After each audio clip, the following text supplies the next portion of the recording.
Hello everyone and welcome to a We're Screwed short. On this video I want to cover this article from CNN. The headline is Democrats Start Moving to Harris as Biden Digs In. It's written by Edward Isaac Dovier from CNN and it was published Friday, July 5th. This is a pretty interesting article. It's kind of on the long side. It's about a 10-minute read, so we'll get through a lot of it, probably all of it. But it's pretty telling of what the Democrats think now. Amid the ongoing fallout from Joe Biden's debate performance, talk in many top Democrat circles has already moved to who Kamala Harris's running mate would be. That's how a certain widening group of leading party officials, operatives, and donors are that the president's slow start to salvage his campaign just won't work. With several close allies skeptical that he is up to the re-election campaign he has pledged to stay in, based on CNN's conversations with 24 Democratic politicians and operatives. Biden always says not to compare him to the almighty, but to the alternative. That's exactly what a growing number of Democrats looking at Harris are doing.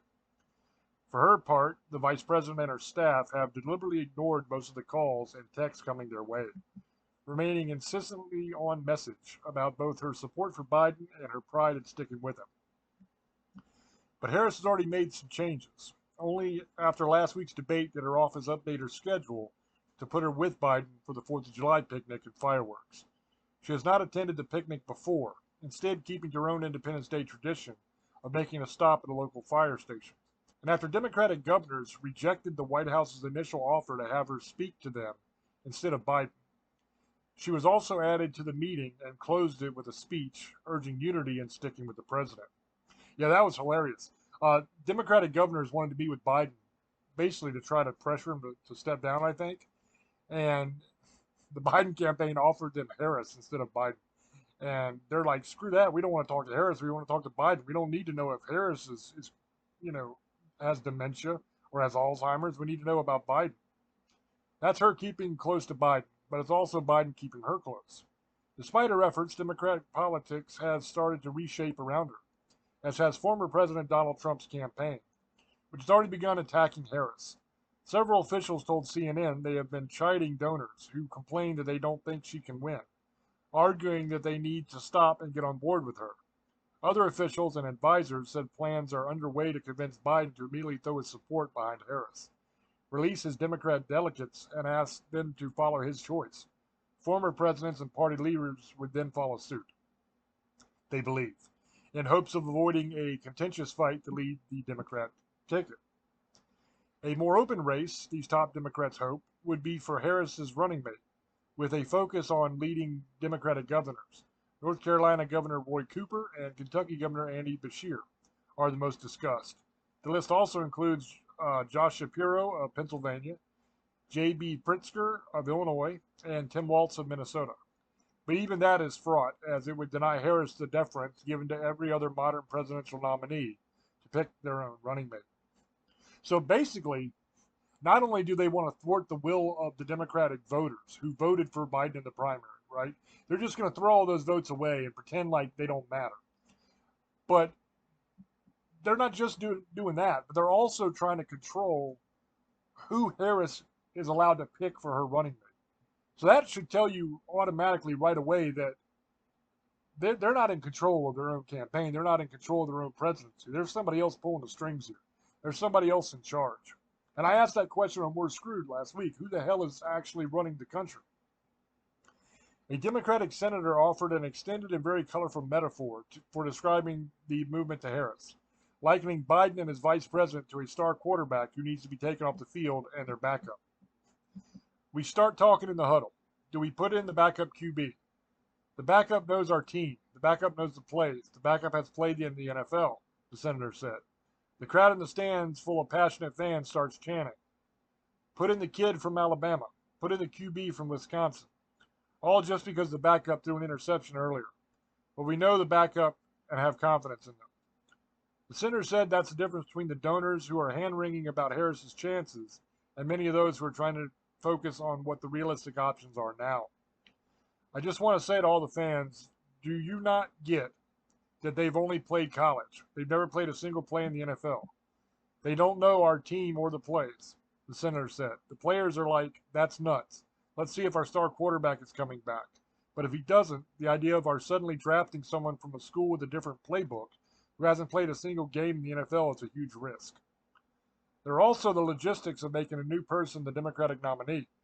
Harris would be able to take over the Biden campaign fundraising and infrastructure, since she's also part of the current ticket. It's a straight shot, and she's ready to roll. We've got to be decisive, too, said Tim Ryan, the former Ohio congressman, who said he's been getting flooded with private agreements from former colleagues and others after saying Biden needs to step aside to make room for Harris. It plays right into the stereotype that Democrats are weak. With one fell swoop, you can change so many different narratives. Biden campaign spokesman Kevin Munoz dismissed the speculation. President Biden is our nominee. Vice President Harris is our running mate, and we will win this November, he said. Chatter about Biden versus Harris weakness. While several House Democrats have told colleagues they fear they will lose their seats with Harris at the top of the ticket, multiple other high-level Democratic skeptics say they have already turned around on their past wariness of Harris, at least as opposed to sticking with Biden. Are you kidding? Is how the leader of one major Democratic group described the feeling when asked about preferring Harris for all her weaknesses to Biden in the state he's in. He's in such bad shape, but I've also had conversations with Democrats about her from some key groups that have been skeptical in the past and who believe everyone will rally to her if she's the nominee, said a Democratic House member who has long been a Harris doubter. An anonymously written Google document viewed by CNN titled Unburdened by What Has Been, The Case for Kamala, written by a self-described senior operative within Democratic political institutions, has been popping up in group chats of Democratic donors and leading coalition groups. It lays out a detailed argument and plan for a campaign. There's one path out of this mess, and it's Kamala, the document reads. Kamala Harris has the strongest claim to Democratic legitimacy.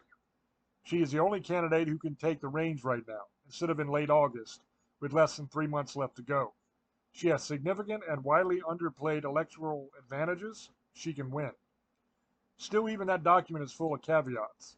This isn't an argument about deservedness or about why you personally should love Kamala. This is about strategy and winning in the face of unimaginable electoral stakes. The anti-Trump coalition cannot afford to discount the strengths of the nominated Democratic running mate and current vice president. She's not the best option. She's the only realistic option to win. Representative Nanette Berrigan, a California Democrat who supported Harris's presidential campaign in 2019 and is now the chair of the Congressional Hispanic Caucus, said that though any scenario in which Biden isn't running a hypothetical situation we shouldn't be talking about. Is a hypothetical situation we shouldn't be talking about. She's also observed the turn in the conversation she's been hearing about the vice president. It's nice to see that people are finally recognizing the value of her work and what she brings to the partnership, Berrigan said. Biden's anemic public schedule since his debate debacle has not only raised more doubts about him, but strengthened the case for Harris and for moving quickly.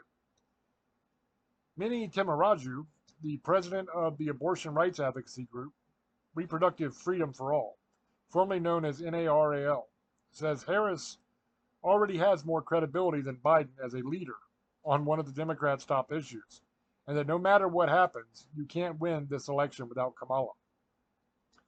As for the Democratic doubters, Timaraju said, I don't care if they love her or not. I know I should as an ally of the campaign, but I need them to trust the base of the party. They don't have to like her, but they have to trust that she's getting the job done and saving our democracy.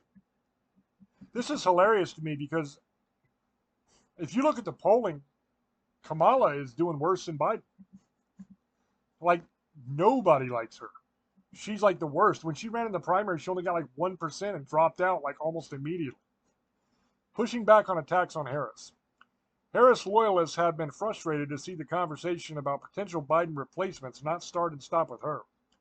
But they have been enraged by seeing donors and others talking down her chances, especially with some post-debate polls showing movement toward Trump. And a CNN poll out Wednesday showing that she would be within the margin of error against Trump, 45% to his 47%. There's no way that's real.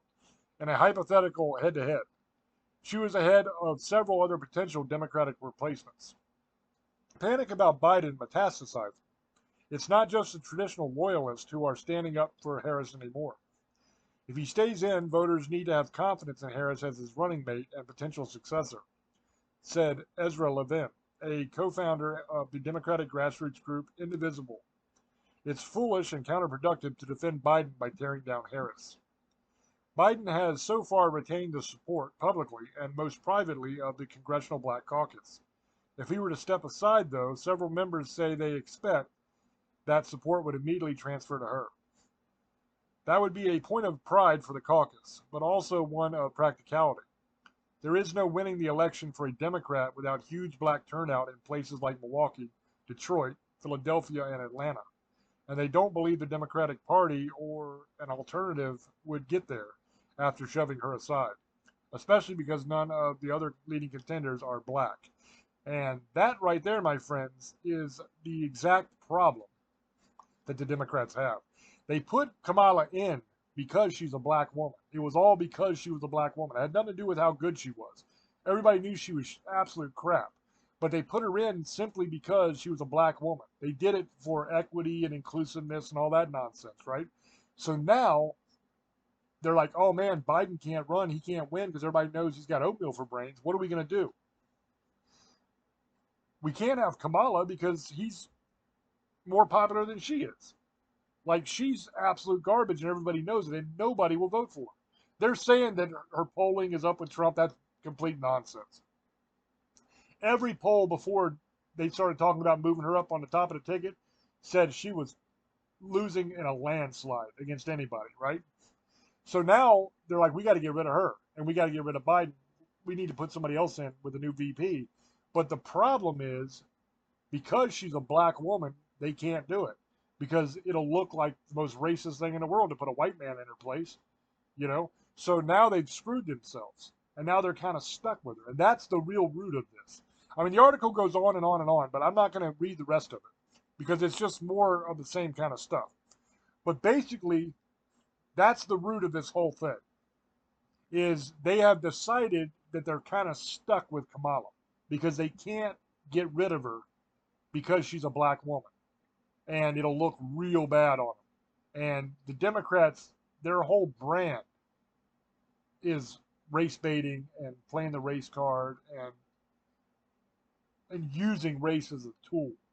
So they can't very well get rid of the first black vice president and first black female vice president and say we're not going to put the first black woman on the ticket. Instead, we're going to choose Gavin Newsom, some white guy, or Gretchen Whitmer, or Hillary, some white woman. The only way they could get away with it is they use Michelle Obama, but she doesn't want to run. And even then, it would be kind of screwed up because Kamala was voted for by the voters, and she doesn't have dementia, so she should move up instead of bringing in Michelle. So that's where they've screwed themselves. That's where they're stuck. Basically, what's happening is the entire Democratic Party, all the donors and everybody are saying, there's nothing we can do. We've got Kamala now. We've got to get Joe to get out of here. So they've been insulting him in public. They've been writing stories saying he's not fit and he needs to get out and they need to choose somebody else. The problem is Biden has so far been saying, screw you, I'm not getting out. So if Biden doesn't get out and they can't screw him out of the nomination at the convention, they're stuck with him.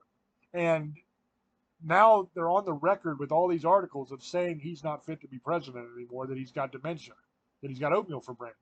So what's he going to do? They've screwed themselves royally on all fronts here. Last thing I want to say real quick, the oatmeal for brains thing. Somebody asked me about that, where I came up with that on We're Screwed. I did not come up with that. I said it on one of the episodes of We're Screwed. I listen to a lot of Dan Bongino. I listen to his radio show every day. He says that all the time about buying oatmeal for brains, and it's just kind of entered my brain. And now I say it without thinking, but that's where that comes from. I didn't come up with that. Hat tip to Dan Bongino. It's his thing, oatmeal for brains, not mine. Just so you know that, I'm not taking credit for that. He does that. It's just I listen to like 4 hours of that a day plus his podcast, which is like another hour or whatever. So there's a lot of Dan in my brain. So some of that stuff it just comes out when I talk. But that's all. That's basically the article. Like I said, there's more to it, but it's just kind of more of the same. That's the basic gist of it, and it's a very very long article, so I don't want to sit here and read the whole thing for you guys. It is on CNN, so you can check it out if you want to read it. As always, up to you to make up your own mind. Let me know down in the comments section what you think, and I will catch you on the next one. Till I speak to you again, love many, trust few, and do harm to none. God loves you, and so do I. Bye bye.